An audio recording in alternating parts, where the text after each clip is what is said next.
I walked out of this episode genuinely excited and a little skeptical, because 3.6 might have just fixed the thing I've been complaining about for years. The villains never lose. Might. Going in, that's not even what I expected this episode to be about. After the livestream, my read was pretty simple. This was a build-up episode. New characters, some character focus, and the real payoff gets saved for 3.7.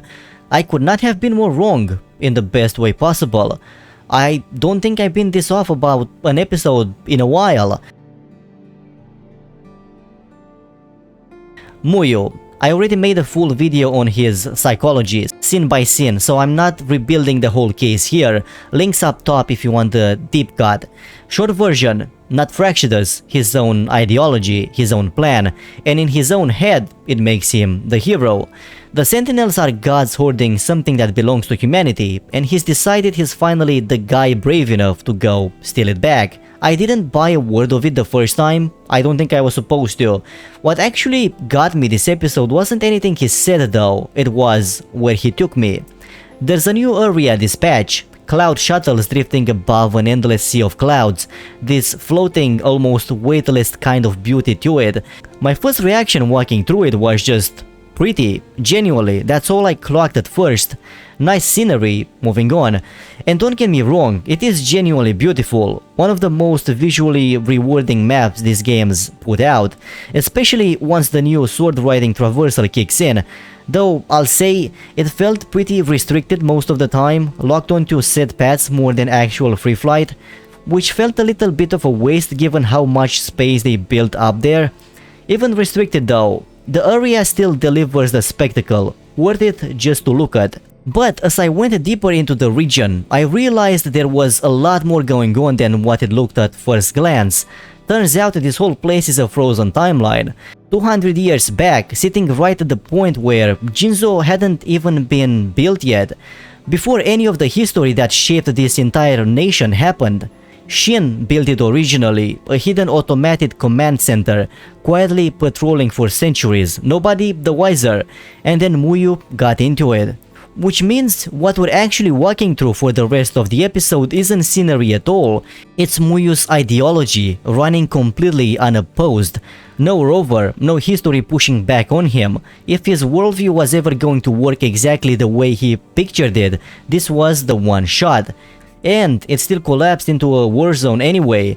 I kept sitting with that one, because the story didn't just tell me Muyu's wrong, it built him a sandbox with literally nothing standing in his way, let him run his own experiment start to finish, and watched it fail on its own terms.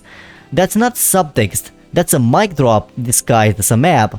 So, by the time I actually met the guy face to face, I don't need him to convince me of anything. I already walked through his answer and it wasn't pretty. Which honestly sets up something the fight itself has to live up to. Let's see if it does. Okay, so not Muyu this time, the people standing across from him.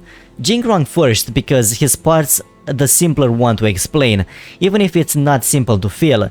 Turns out he's been Muyu's inside man this whole time, infiltrated, waited, played along, said nothing, and the reason he waited is about as personal as it gets.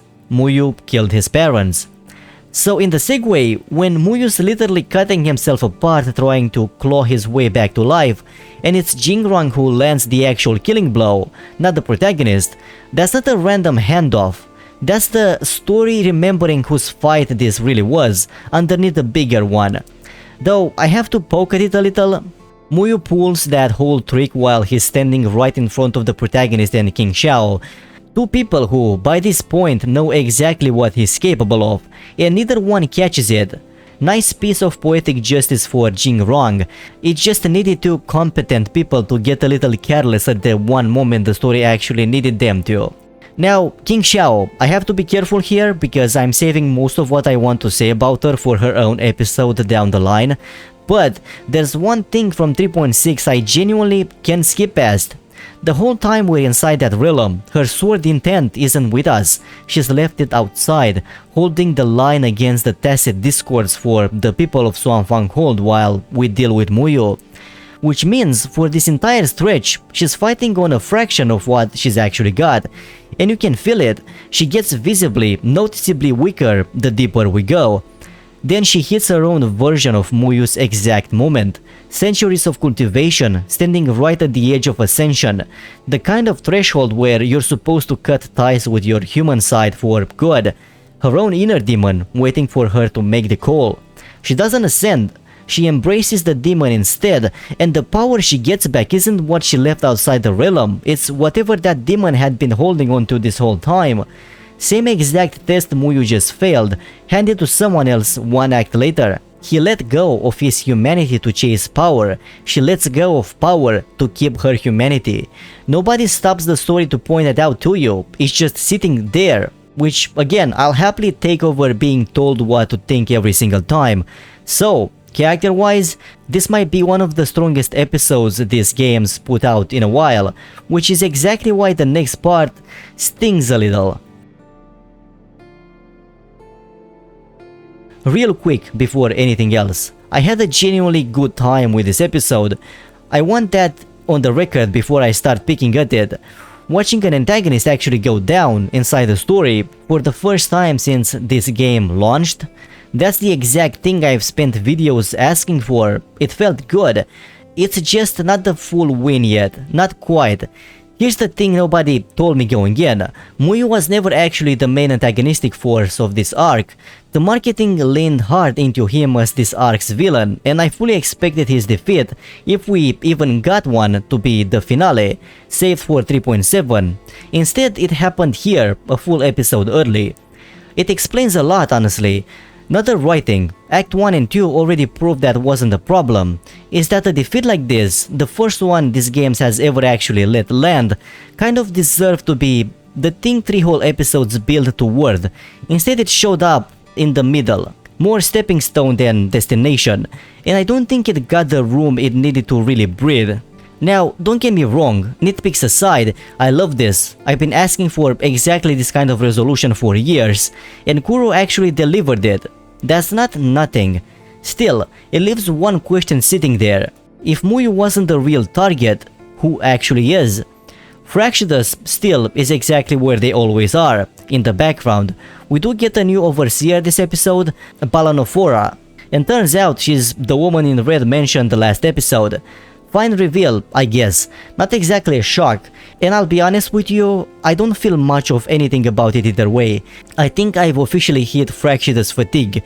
Another name, another overseer, and the actual faction still hasn't bothered to walk into the room. So, if it's not Fractious and Muyu's already gone, what's actually waiting for us in 3.7? Shin.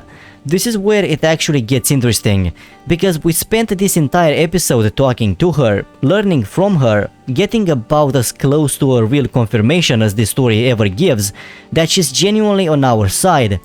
I made a whole video asking whether she'd betray us. After 3.6, I don't think that's really a live question anymore, except she still can't take physical form.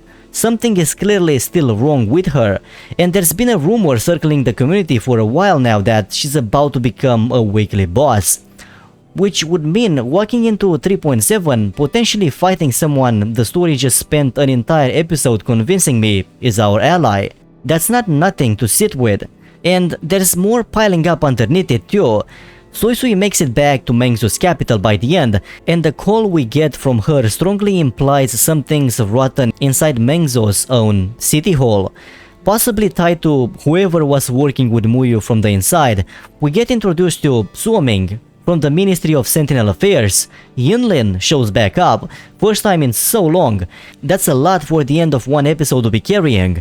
Maybe that's just me getting hopeful, but with all of that stacking up at once, it feels like Kuro's building toward something genuinely exciting for Wuthering Waves' main conflict going forward, not just another regional wrap-up, something bigger.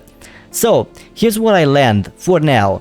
3.6 proved something real. This game can write a defeat that actually lands inside the story instead of vanishing behind one. The realm, Jingrang, Qingxiao, genuine proof it's possible. But Muyu was the easy version of that test. Hollow by design, independent from the real power structure, never actually meant to be the main event.